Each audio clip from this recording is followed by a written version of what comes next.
My name is Rhapsody, welcome back to Disco Elysium. Now we're halfway through this conversation. What is romance? It's the type of book where there's a rich lady and she has to choose between the good man and the bad man. She smiles at the thought, perhaps imagining herself in the situation. Or there could be a story about a poor lady getting a rich man. It's a man and lady business, sir. What about when both of the men are bad? What about the poor man getting a rich lady? What about a book where the man and lady business doesn't work out at all? Or what about where everyone is poor? Let's go with that one. What about where everyone is poor? That's not really a proper romance story.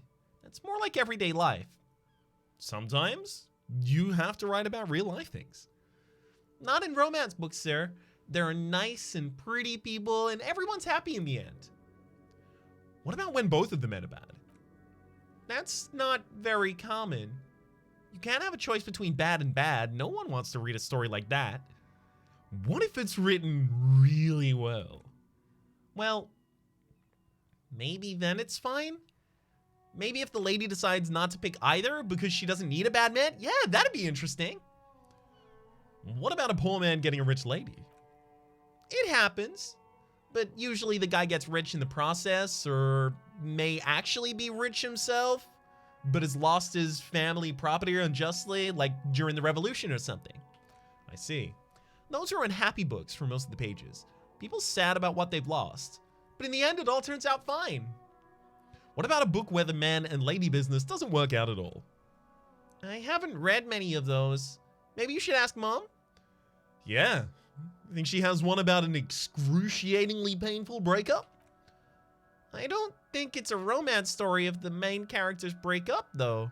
She pauses, trying to figure out the appropriate answer. No, think about it.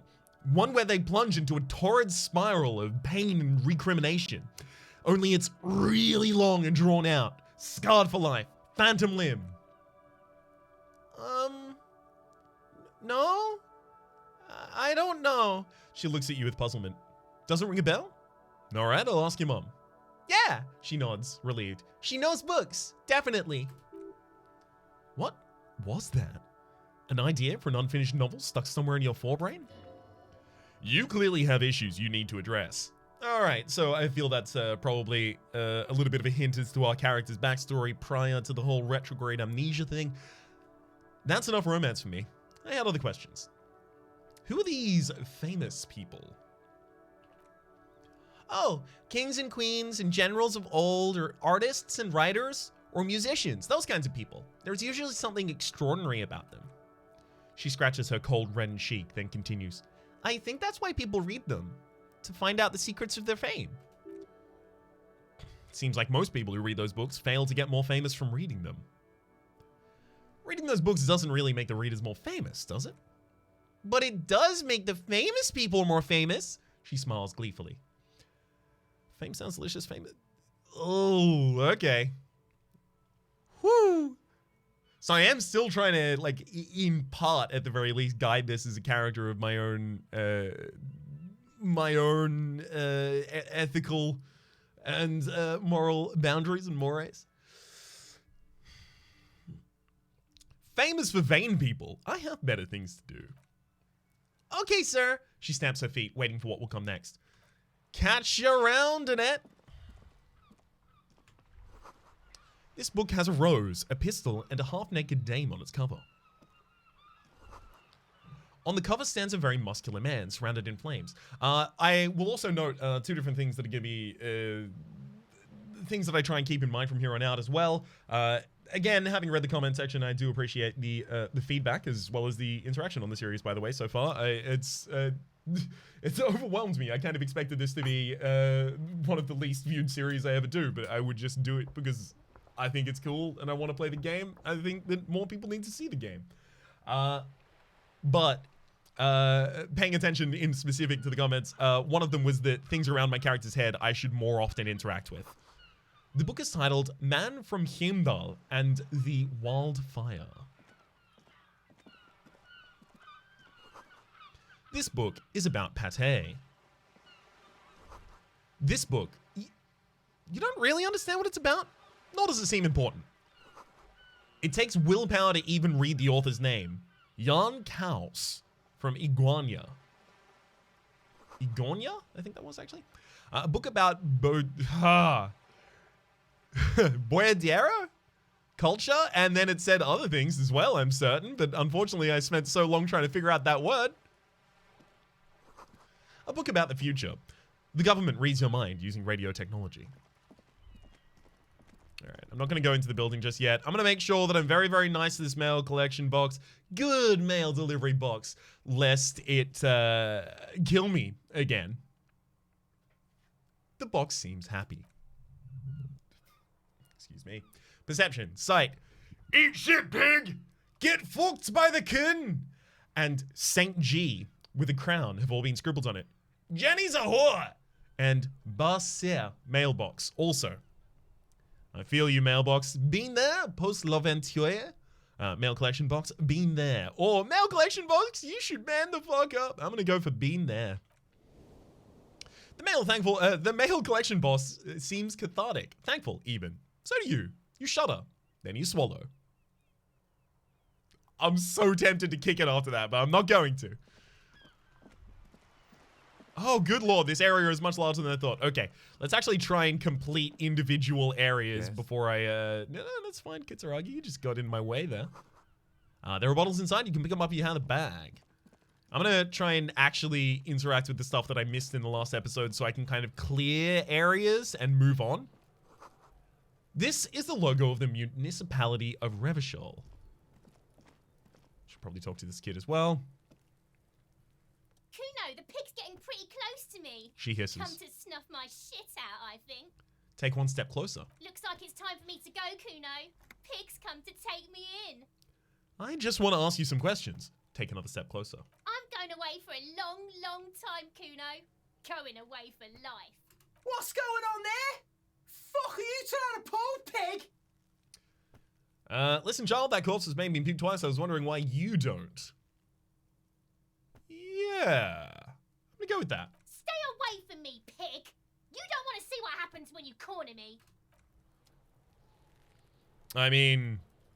I'll die before I squeal, pig. She hides behind the fence. Clearly not. I thought she was gonna run away, but having not run away, I'm just gonna continue. What are those strange words you use, girl? I come from the woods, Kutavitu. You don't want to go there with me. You don't want to see what I've seen. Don't be traumatizing, eh? Get the fuck out of here! So pretty much all of this is just gonna I'll end the die conversation, before I think. Squeal, pig. Hey, kid! What is this kid shit? Fucking mind games. I'd rather die than squeal. She puts a finger to her temple. Get the fuck out of here, face! You got something? Talk to me!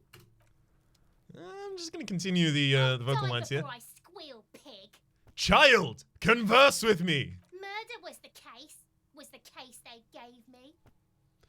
She has almost vanished behind the fence. Only the top of her hat remains.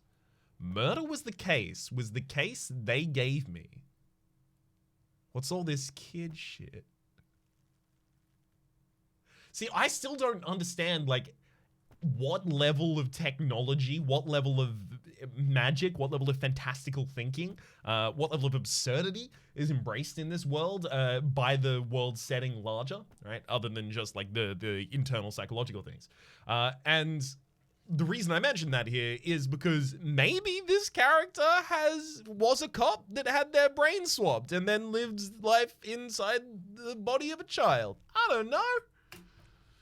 That line seems to have a little bit I'll die before I squeal, pig. of a push towards the possibility for that. You there, behind the fence. You don't want to fuck with me. I got my hands bloody. I'm not here, pig. You're not seeing this. The hat drops even lower. You can still see the top of her hat from behind the fence. Alright, fine. Kuno, do you have anything to say about the fact that I just spoke with her? Fuck, does Kuno care? Kuno, I keep throwing up and I can't investigate the body at all. Yeah, like a fucking volcano. The kid is mimicking violent puking noises. Fucking pathetic. You're lucky you didn't die there. Maybe you've got some advice for me. I mean, you're obviously handling it quite well. Kuno's got some advice for you. The kid looks to his left, then to his right, and then leans towards you. What, you like 80, right? Maybe you should stop embarrassing yourself in front of a fucking kid! Perhaps you could compress this negative energy and turn it into some sort of cuneified non-vomiter? Cuneified non-vomiter, here I come! That's right, turn your weaknesses into conceptual strengths. Try it again now. I gotta ask, who's Kuno? Kuno's Kuno, Peg! The boy points to his chest with both thumbs. It always Kuno, never I. Clearly, this kid's only using the third-person perspective as a shield. Interesting, so you refer to yourself in the third person to distance yourself from the situation? Kuno doesn't have to do smart shit! He seems offended. Don't throw that book shit at Kuno! Kuno knows you're lying! Trying to get Kuno hooked on the book. The boy knows he has an addictive personality. Admirable insight for someone of his age. Watch out, Kuno! He's trying to fiddle you! He's gonna put his hands on you! That thing behind the fence starts squealing, shrill and violent like a fire alarm. The sound gets louder as the child shouts. Whew. Again, another word that I'm not gonna say out loud. The child shouts out the windows overlooking the yard. Help! Peg's got Kuno! Help! Shh! It's on the screen if you want to read it. I'm not doing anything, see? Or I'm just answer the questions. I'm not doing anything, see? Everybody, please! He's digging his dick out! Escalate, Kuno! His dick is out! You're afraid! Pigs are hurting, Kuno! Somebody, please! It's full blast now. The wind carries the message far and wide across Martinez. How did we get here? How did this happen? This makes no sense. There may still be a way out. Just appeal to his reason. I can't shut him down like that. Yeah, definitely not. Don't punch him, it's a bad idea. Are you high right now? Let's start with that one. Help, misters! Help! He prances around, eyes bulging out of their sockets, rolling hard, yelling at the windows. He's having the time of his life. Total ecstasy. Fuck the pig. He's flashing, Kuno. He's showing his genitals. If you don't help Kuno now, it'll be too late. What is this sick charade? No! The boy screams, his freckled face contorted in hideous, uncontainable laughter. Get off, Kuno, you sick fat fuck! The nearly psychopathic way they can slip in and out of the act implies you're not the first victim. Who put you up to this? No one! Oh, sorry, no one, he whispers suddenly. Kuno's doing this because he likes it, Pug.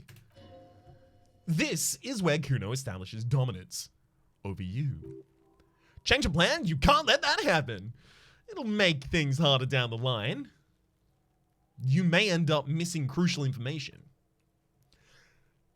Help! The pig's gagging him!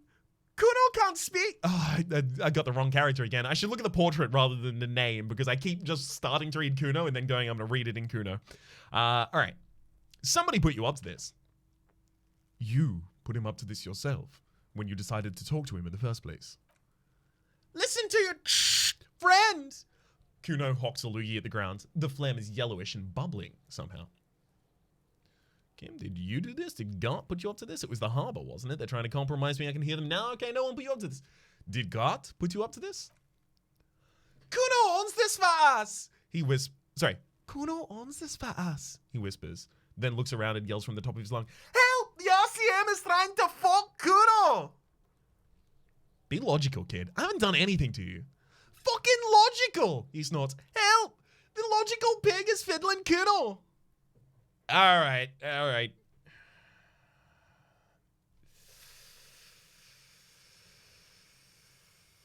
No, I can't do that. I wouldn't punch a kid. Look. Kuno whispers, even softer than before, vanishingly silent. For emphasis, a ghost is saying this. A shit-eating psychopathic ghost with an ace up his sleeve.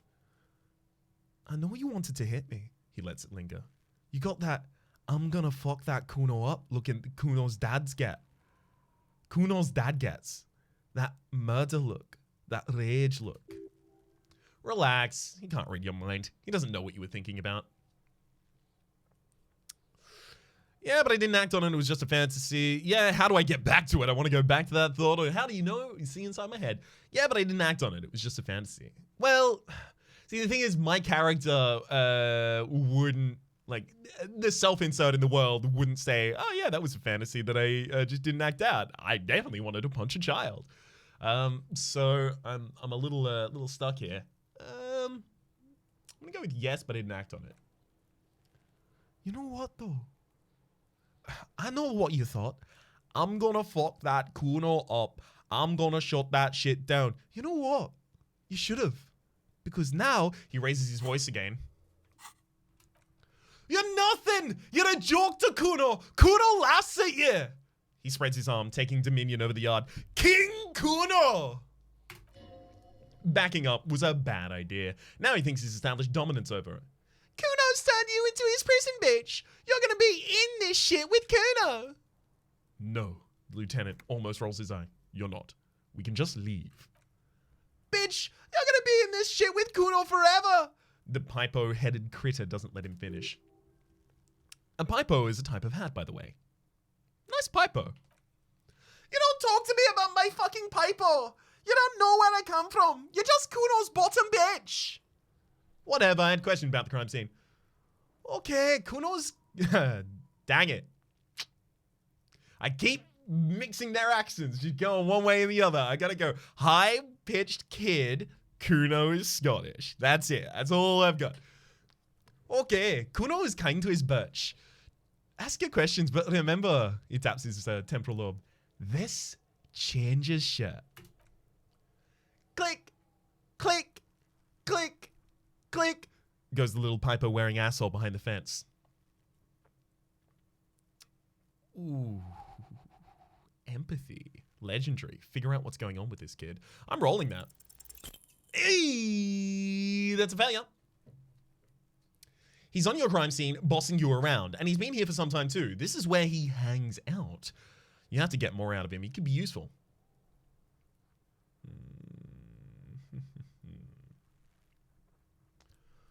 Kuno, City of Rage.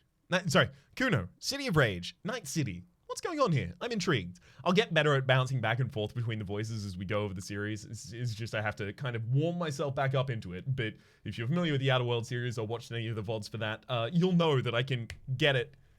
It just takes a moment to get my ear in. No! The evil shit behind the fence hacks like she's coughing up a furball. You told him about it and now he knows you're lame! The city's not fucking lame, you're lame! Kuno's tired from defending Rage City from... He waves his hands in the air. Just fuck off, alright? And fuck you too, he adds, turning to you. Putting Kuno on the spot like that. Kuno doesn't need to fucking explain his shit. Kuno's king. He rules here. Fuck did you want? Explain himself. As if explaining some kind of work? Some kind of avant-garde work that may be ahead of its time? I'm intrigued. You must get to the bottom of this. One of these days. Sadly, it's unlikely to happen today. I want to discuss the body with you again. No, I have more questions about the crime. No, yeah, okay, I'm off. Kuno doesn't fucking care. And I got a thought here going on. Thought complete. Volumetric shit compressor. God, the art in this game is incredible. All right. Bizarre scientific news from Rhapsody West today, where a police officer's shit has been observed at a pressure of around 495 gigadecimals. These metallic hydrogen levels of shit togetherness were thought to only exist at the center of collapsing stars, not law officials. It remains to be seen how long the shit singularity lasts. All endurance white checks are unlocked, and learning cap for endurance is being raised to 4. Lovely. Now I'm just working on my agendas. Perfect. Seen the body and basically interacted with it as much as I possibly can at the time. Right in the dick, Kuno! Get him right in the dick! The lattice for kids. It wouldn't hold the weight of a grown man. Now, I can't just... Yeah, that's the other side. That seems to be inside some building. Maybe it's even in through this building. Okay, cool. Now I get to explore all the way back down to the docks. I can't believe it. I'm sorry, I forgot to do something at the start of this episode. I forgot to do one of the most important things in this game at the start of the episode. I do apologize. It's taking me 20 minutes to get to it. Frankly, I'm as concerned about it as you are. Looking for something, Hunt? Huh? Coming to tell me to fuck off again? That's right. Fuck off, racist. Boom. Oh, you know what? Actually, hang on. There's a piece of dialogue there. Let's see the soles of your shoes. Looking for something, Hunt? Huh? Coming to tell me to fuck off again? Been admiring the stompers, Runt? He grins. Sure, I can demonstrate them. He lifts up to show you his left foot, then the right. Look at the sole. On the bottom of the man's boots, you see an intricate tangle of threads with no immediately discernible pattern. What's up with your soles? It's Reva Shoal. But why? You see when the time comes, officer. He grins and caresses the side of his boot. True patriots carry Reva Shoal in their very souls. Technically, you're stomping on Revachol every time you take a step. A condescending chortle. I knew you people wouldn't understand poetry. This man has a traveling accent. There will be a lot of people over the course of the series, by the way, that have traveling accents. There's like I'll get my ear in for 3 sentences, and then I'll hear one thing and go, you know what? Actually, I'm swapping to that accent. Entirely subconsciously as well, by the way. Okay. Police work is tough. Take breaks. Talk to strangers. Explore. Okay. Yellow roses. Dozens of them. Tulips, too. Tare machine. The Tare machine stands in the corner. A sign says, 1 bottle equals 10 cents. What is this machine? The clerk looks up from the top of a magazine. Oh, that's the Tare machine. Yes, but what is it? She knits her brow, confused. It's a machine for Tare? You know, you find Tare outside, like bottles or whatever, and then you put it in the machine and it gives you money. I see. How do I pick up Tare for the Tare machine? You need a bag, I guess? We used to have some, but we gave them all out, so... She shrugs awkwardly. Feel free to use it if you find a bag, though. I'm sure there are some out there. Somewhere. She points outside. All right, so we know that we can get bottles from the bin. We've already seen that. We just need a bag to get started. I can't even buy a raincoat yet, but I want it. +1 endurance. Endurance is like a problem of mine as well. Knick-knack stand. You see several packaged raincoats fill a low shelf beneath a display of croissants and juice bottles. I've got to decide how pretentious I want to go with my pronunciations over the course of this. Beneath a display of croissants and juice bottles. The raincoats are transparent, except for the big Freet logo in the background. What's that? Point to the raincoat. What's his... What? Hang on. Again, traveling accent. What's what? The girl leans over the counter to see what you're referring to. It's a raincoat? If you want to buy one, then it's only 4 real. She taps on the glass counter. The raincoats patiently await purchase. A melancholy pop song plays on the radio. All right, what do you got to say? Welcome to Fripp. Feel free to look around or something. Everything is out on the shelves. Okay, never mind. I had her voice all wrong. She returns to her magazine. What's this magazine she's reading? What magazine are you reading? You mean this? She looks at the cover, boasting a colorful photo of 2 girls kissing. This is Pop Stars. It's got, like, famous people in it. It's not for sale. I approve of this. Very futuristic. Taps on the girls kissing. She blows her raspberry-flavored bubblegum and nods. The lieutenant frowns at you before turning to the clerk with an apologetic half smile. Before we go on, what is this Freet? I don't know. Fripp? She shrugs. Why is it written with 3 T's? I think they think that the extra T makes it funkier. She It doesn't. She chews on her gum with disgust. Sorry, I didn't know that she had another bit of line. That's what's happening there usually. Encyclopedia. The story goes that the normal Frit with 2 T's, a men's workwear shop in Vredefort, was already taken. So when Frit Retail Incorporated grew into a multinational company, they had to add the extra letter to avoid trademark infringement. Let's proceed. I have some questions for you. Okay, I'm not really supposed to be chatting to anyone, but... She puts down the magazine. Can you tell me anything about the dead body? I don't really know anything. I mean, I know it's there, but I haven't seen it, so... Again, wrong accent. Just it's slightly off. I feel like every time I'm like between 20 and 100 kilometers from where the accent actually is originated. Traveling accents, yo. Did you know that the man died? Do you know the man who died, brother? Not really? Not really. It means you knew him a little. No, I didn't know him at all. How long has it been there? I don't know. Really long? What do you think happened? I don't know. No need to worry. The lieutenant's voice is soothing and professional. It's just standard procedure for us to ask around. If you hear anything, let us know, okay? Okay. She scratches her nose. Thank you for your help. Uh-huh. She brushes a strand of hair off of her face and returns to her magazine. Do you have any ammonia for sale? She looks up from her magazine, eyes filled with tired ennui. Yes? She hitches her thumb towards the end of the counter. What we have is in there, in the medicine... What you have is in there, in the medicine cabinet. Go take a look for yourself. Leave. Alright, let's have a look at the medicine cabinet. St. Baptiste Pharmaceuticals. A small cabinet on the wall is filled with various medicine bottles, nasal sprays, and blister packs. They all bear the St. Baptiste Pharmaceuticals logo. Their logo is a bloodless rose, pure white, untouched by harm. Ooh, interesting. Just ask me if you need anything from St. Baptiste. We don't stock prescription meds, but we do have Nosafed, Dramamine, Magnesium, and Hypogamma. What do those products do? I don't really know. Let's see. Nosafed is a nasal spray. Dramamine is a really good painkiller. Magnesium is a dietary supplement. Hypnogamma is...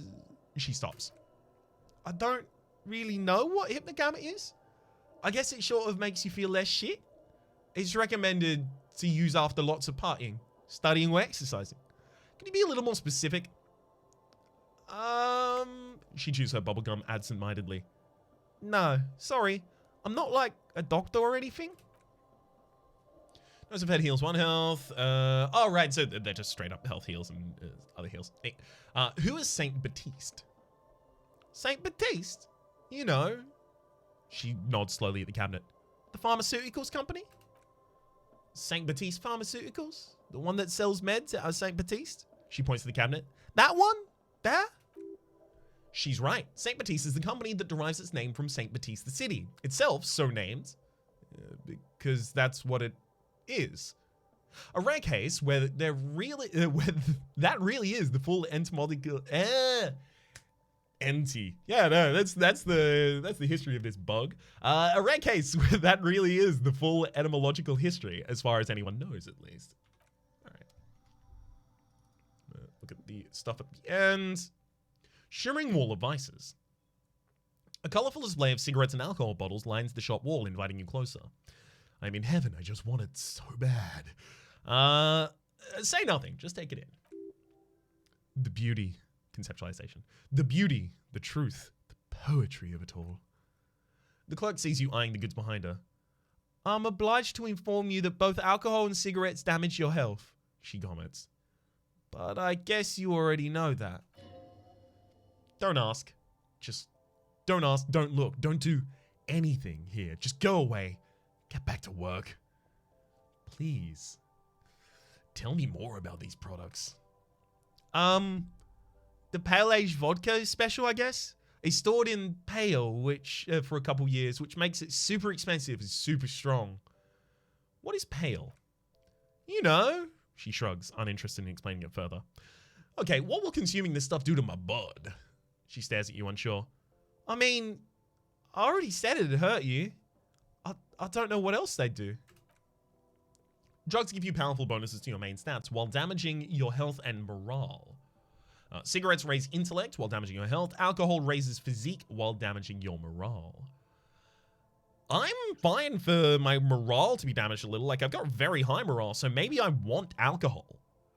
So, I am in the point, I think I mentioned this a little bit last episode, but I mentioned it further on the Patron Supporters Discord afterwards when talking about the videos. In particular, that this seems to take a lot more after tabletop role-playing games than, especially in its dialogue systems and stuff, or rather characterization systems, than CRPGs or RPGs broadly. The reason I think that's important to point out is because your character isn't just, you know, there's one perfect path that your character can follow and you might fail things along the way, but you'll end up on this perfect path and, you know, you don't want to fail rolls, you want to ask every question, you want every piece of information, you need to turn over every stone, that kind of thing. You're actively encouraged by this game not to do that. But also, this game clearly has a lot of vices into which you can lean. And a thing that is a feature of D&D since, I think, like, 4th, is characters having vices and virtues, or fates and flaws. And in particular, I'm looking for the vice of my character. I'm trying to figure out what is their guiding principle, and I think their guiding principle is effectively going to be my own set of morals and ethics. But also, what limits them? What is the negative? What is their downfall? What is their vice, in other words? And I'm considering making that alcoholism. To get a little too real for a moment, I wouldn't necessarily classify myself as an alcoholic, but I have definitely been a binge drinker in certain points of my life. You know, multiple bottles of whiskey in a week kind of situation. Not as bad as it could have gotten, and definitely not as prolonged as this character's. But it seems like the thing into which I might be most easily sorted for a vice in this game. So I'm thinking, especially based on the fact that alcohol also works with our build, that might be the vice I run with for my character. Maybe my character leans into the alcoholism rather than trying to clean up their act. Okay. Do you have any under-the-counter vices? No. She fixes her hair underneath a cap. Frit only sells legal drugs, like the law says. Commodore Red Vine, physique and negative morale, but physique and negative morale, it's fine. I'm going to bounce out of that one. There's an autosave.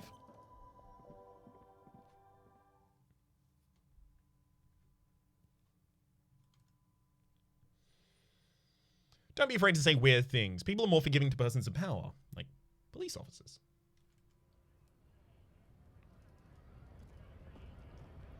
Fuck politics, let's all work together. Right to work, it's our right. It's weird. Fuck politics, let's all work together. And then I think this person also said fuck unions earlier, so not entirely certain which side they're going for there. We're workers just like you. That's a very heavily built man, and pretty sure we decided that a heavily built man might have carried the body. Let's have a look down here first, though. The lorries probably stored fuel here. Now they store booze. What's a scab mean? I want some work. Take the extra real, thank you. Grad Factory of Magnets and Miracles, U49. A lorry stuck in a traffic jam. This big, heavy Grad-made machine is well kept for such an old machine. Look in the window. The windows are clear, but they've been recently washed. You can see a lorryman's cabin with personal belongings, stickers, and insignia. What kinds of stickers and insignia? The driver is adorned in space with a substantial collection of peculiar paraphernalia. Proclamations of honor, strength, and purity are glued to various panels. What about that back seat? The back end of the cabin has a small perch to sleep. Large ashtrays. There are several suns and wheels sewn into the curtains. Conceptualization. A book with ragged edges catches your notice. The front cover features a large, muscular man. The title reads, Man from Hyamdo, In the lost city of the pygmies. Racist, nationalist paraphernalia. He grits his teeth. This is Kim, obviously. Not unusual in this part of town. This is our guy. The lieutenant nods towards the racist lorry driver. You think this lorry belongs to our tough guy? Likely, yes. This guy is proud of who he is. Drapes it all over his machine. Okay, how do I burn down the lorry, please? Like, instructions for that? A foreign car, kept in good condition.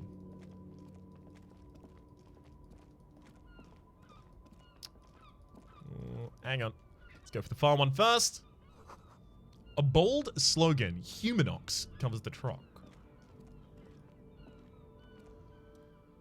Horseback monument. Oh, damn.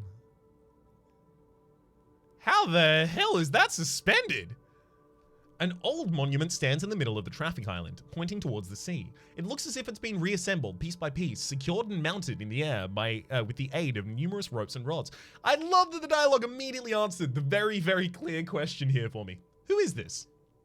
A silver plaque on the statue's pedestal reads, I am Philippe the Third, the Squanderer, the greatest of the Philippine kings, whoever shall, son of Philippe II, the opulent father of Philippe IV, the insane. Not a good track record of mental health in the family. What did this king do? Ooh. Even by the standards of Philippian, I'm gonna go with Philippian. Even by the standards of Philippian kings, old sumptuous Philippe was known for his profligacy. In what way? Well, he blew through the whole national treasury, starting the decline of one of the penultimate centuries. Sorry, I keep trying to read 2 words ahead, and I was like, penultimate superpower? Would you not, what? You just say one of the superpowers, so it like invalidates the sentence for me. I need to stay online. Well, he blew through the whole national treasury, starting the decline of one of the penultimate century's greatest superpowers, the suzerain of Rhapsody. His own maladministration foreshadowed the fall of the monarchy during the Anticentennial Revolution, an end to his family line and the monarchy on the Insulindian Isla. Good lord. How did he manage to blow through the entire national treasury? Stories have it that his bedroom was converted into a treasure chamber where he stored unfathomable wealth. Krugerrands, bars of gold, ornate weaponry, armor, and various chalices. He called it the Sol Aurum. It was obscene. There were whispers he slept on a huge pile of gold-dipped feathers like some sort of an obese dragon, instead of in a bed like a normal person. The man certainly knew how to live, says the necktie. I'd like to sleep on gold, hustle style. The king is the king and can do anything. Wait, really? Or a deplorable farce? No wonder everything went to shit. All right, deplorable farce. But wait, you haven't heard about his fabled cocaine addiction. The what now? You see, old Philippe wasn't just good at squandering the national treasury on gold and ceremonial weaponry. He was also a prodigious snorter of nose candy. So, he was addicted to nose candy. A bloated druggie? That's what the revolutionaries said, 150 years later. Right before they emptied out the royal mausoleum and dumped His Majesty's mortal remains into the Insulindian Bay. That is a lot to process. His Majesty's courtiers said it helped him connect with the higher realms. Okay, but what is nose candy? Look, I already know that's cocaine. Cocaine, there you go. I love that it's so matter of fact there. Okay, where is he buried now? Beneath the cold waters of the Insulindian Bay, thrown there by the revolutionaries after cleaned out the royal mausoleum. What happened to the statue? The original was blown apart by communards, further damaged during the landing of the coalition's airships during the turn of the century revolution, when Martinez was leveled. Most historians think the coalition's hasty landing may have untimely saved. Ultimately, good lord, sorry, words are apparently just traveling around in my head today, and just the letters are hard to pin down. May have ultimately saved the statue. If the communards had more time, they would have reduced it to even finer pieces. Who restored the monument? Some years ago, a group of liberal, artistically inclined individuals, designers mostly, thought it would be ironic to restore the statue of the most wasteful ruler of Rhapsody in the poorest part of the city. The statue was supposed to capture the moment it was blown apart, like an instant, frozen in time. A rare butterfly, trapped in amber, floating on a sea of shit. That's brilliant. So funny and nihilistic. Yeah, I'd be super into that. People in Martinez tend to disagree, as do many prominent art critics and thought leaders with more nuanced social awareness than young ironists. Screw you! I can't believe the game just called me out for not having a nuanced opinion on art. How dare you? I think that's really funny. I think it's cool. I think it has artistic solidity to it. I don't necessarily think it's high art, but you know, it's hard to describe it as high art when you can describe its meaning and intent in a single sentence. But still. Philippe III, the Squanderer, however, with his bronze face up in the air, doesn't seem concerned with what the hoi polloi think about him in death. Not that he ever did in life, either. I believe I've just leveled up as well. I have leveled up. I now have a skill point I get to pop onto something. I'm thinking about the possibility of getting one more endurance just so I don't die. Yeah, it improves your health, one of the 2 health pools in the game. Savoir-faire's garbage. Ugh. I'm just not cool. Yeah, alright. Let me get a second level of endurance there. I prefer not to die every couple seconds. Just, you know, every other minute. Ruins full of snow. No one lives here anymore. Let's also check this out, and then... Ooh, white tank top. Gives us +1 to physical instrument, but it takes over the jacket slot, which has +1 to esprit de corps. I kind of want the physical instrument. Tank top, gym vest, reeking of sweat. This sleeveless shirt is the best choice if you're not afraid to show your masculine upper body and that hairy chest. Well, I have neither a masculine upper body nor a hairy chest. My main player character does. Oh, hang on, it's the shirt that it's actually going for. That's +1 to conceptualization and -1 to suggestion. I actually want slightly lower conceptualization and also slightly higher suggestion, so yep. Replacing that with the shirt is absolutely perfect for us, despite the fact that now we look real funky. For the moment, though, my name has been Rhapsody. The name of the game has been Disco Elysium. Hopefully you've been enjoying yourselves. There's a playlist in the description down below with all of my contents on this game, past, present, and future, and hopefully we'll see you, and maybe exit this general area, next time.